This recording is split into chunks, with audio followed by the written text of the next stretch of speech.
First, it was AM radio, and now it's FM radio. Imagine starting your car and realizing that what you can hear or can't hear has already been decided for you.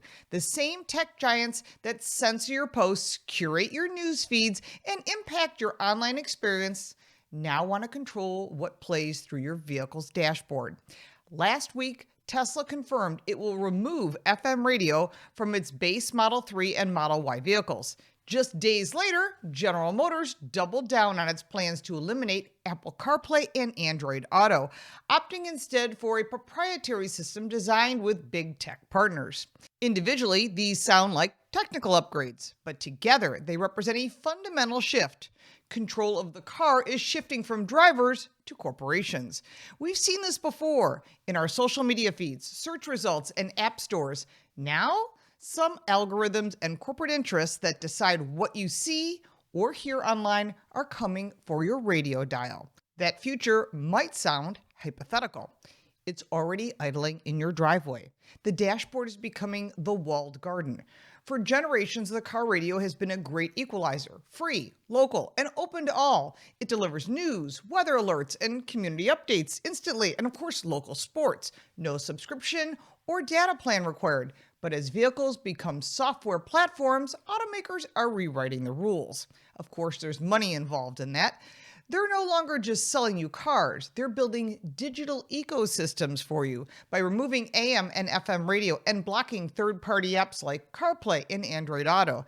They funnel drivers into closed environments where they alone decide what content is available. Not good at all. And this isn't about innovation. It's about revenue and control. And when the control extends to the dashboard, where 84% of Americans still listen to broadcast radio each week, the stakes go far beyond consumer choice. Even I have a radio show called The Drive with Lauren and Carl. It's on AM and FM radio stations across the country. If you want to listen to it, you're going to have to go search it out if the algorithm will let you. But what's really at stake? When the power goes out, when the cell towers fail, when the internet connections drop, broadcast radio keeps transmitting. It remains the backbone of America's emergency alert system, reaching 272 million listeners each week. And FEMA, the Department of Homeland Security, and emergency managers nationwide all rely on AM radio as critical communicators for the infrastructure. In fact, 7 former FEMA administrators from both parties have urged Congress to safeguard AM radio, citing its unmatched reliability and its essential role in the success of the National Public Warning System. But the stakes go beyond emergencies. Broadcast radio remains democracy's most accessible platform. Local news stations serve communities too small for cable bureaus or newsrooms, and faith-based programming reaches congregations across denominations, especially for those who can't leave the home. Foreign language broadcasts connect immigrant communities. Agricultural reports guide farmers making real-time decisions, and high school football gets the same airtime as professional sports. These aren't premium features available to subscribers. It's free. And when it's free, open, and available to anyone with a radio, that's until automakers decide they're not.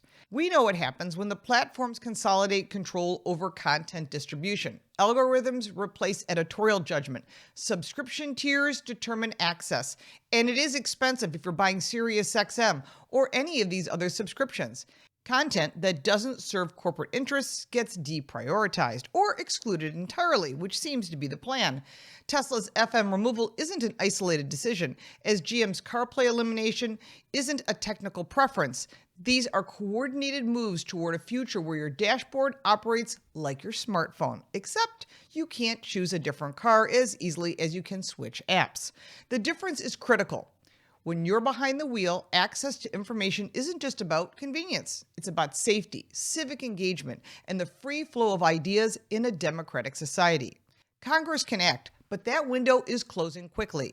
The AM Radio for Every Vehicle Act, which is H.R. 3413, or the Senate Bill 1669, would require automakers to include AM radio in all new vehicles at no extra cost. And you know they don't like that. With support from more than 315 House members on both sides, 61 senators, it's one of the most bipartisan efforts in Washington today. Yet, as Tesla and GM's announcements show, time is running out quickly because they'll just make the change. Congress must act to guarantee that all broadcast radio remains standard equipment in vehicles, ensuring that free, over-the-air access to information doesn't become a premium feature. The automotive industry will argue this is about consumer choice and technical optimization. Don't be fooled. It's about controlling a captive audience and deciding what tens of millions of Americans will hear every day. Lawmakers need to pass the bill immediately, and the public needs to push on this. Contact your local representative and tell them to support the AM Radio for Every Vehicle Act and make your voice heard before automakers take it away. That's the AM for Every Vehicle Act, and that should include FM as well. If you like this video, give it a like and subscribe for more videos like this, and check out our car review channel, Car Smarts. You can support me by buying me a cup of coffee, and if you want even more content, check out the links in the description. I'm Lauren Fix. Thank you so much for watching.